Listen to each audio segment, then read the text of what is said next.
There is not one thing that has ever happened to you, not one experience, not one encounter, not one crisis, not one joyful thing that hasn't happened just to make you better and help you rise. Every single thing you're calling in, whether you know it or not, when you figure out that you are calling it in, when you actually start meditating or praying or doing or having a spiritual practice, which is the number one thing you need if you want to be successful in the world. You need something that gives back and nourishes you, regardless of what you call that. You need to fill your cup so that you can be so full your cup runneth over and you have enough to give to other people. If you don't fill your cup, you end up dried up. You end up tired, exhausted, and don't have enough to give to other people. You end up resentful every time somebody asks you because your cup is empty and now they want some of yours. So your number one job is to fill your cup and make yourself whole.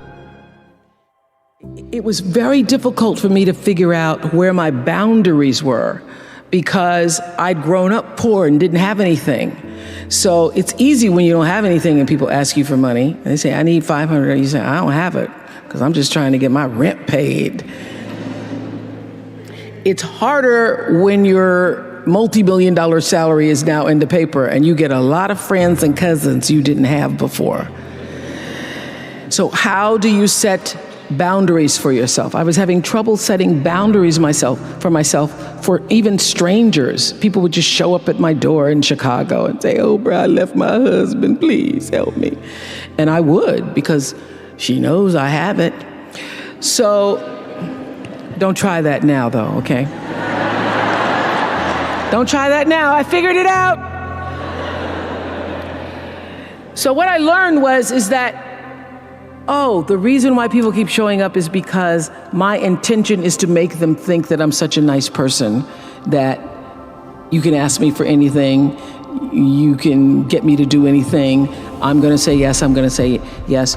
So when Stevie called me this time, I thought I'd try out my first no on Stevie. Let's start big. He wanted me to donate some money to a charity, and I didn't want to donate to the charity because I have my own charities and I care about a lot of people, but the problem is when you have money, everybody thinks you just want to give to everything. So every letter I ever get starts with, we know you love the children. Yes, I do love the children, but somebody else is going to have to help the children. So I said to Stevie, no. And as a person who has that disease to please, I was waiting for him then to say, I will never speak to you again. I will never call you. I will never sing a song for you. And he didn't. He just said, okay. Okay? Okay, it's okay? He said, okay, check you later. And what I learned from that is, many times you will have angst and worry about things and put yourself in a state, like someone said this morning because their phone went off, they were mortified over a phone. I said, really? You will put yourself in a state when the other person really isn't even thinking about you. So learning that I could specifically determine for myself what the boundaries were for me, what I wanted to do, give my money, give my time, give of my service to who I wanted to give it to when I did, that I get to make that decision. And just because you get 100 requests a week doesn't mean you have to try to fulfill all of that. Just because you have all of these demands on your time and on you doesn't mean that you have to say yes. You get to decide because you're the master of your fate. The captain of your soul, as William Ernest Henley said in Invictus. And understanding that really changed the meaning of my life in that I was no longer driven by what other people wanted me to do, but took charge of my own destiny, making choices based upon what do I feel is the next right move for me. Everybody wants to fulfill the highest, truest expression of yourself. The way through the challenge is to get still and ask yourself, what is the next right move?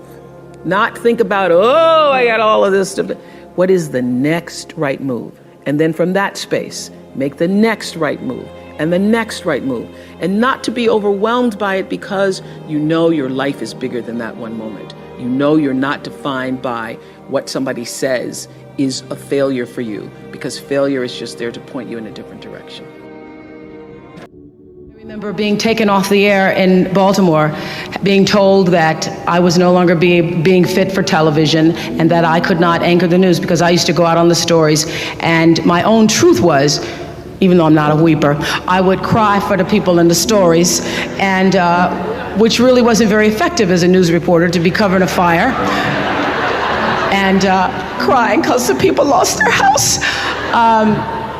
And it wasn't until I was demoted as a on-air anchor woman and thrown into the talk show arena to get rid of me, that I allowed my own truth to come through. And the first day I was on the air doing my first talk show back in 1978, it felt like breathing, which is what your true passion should feel like. It should be so natural to you.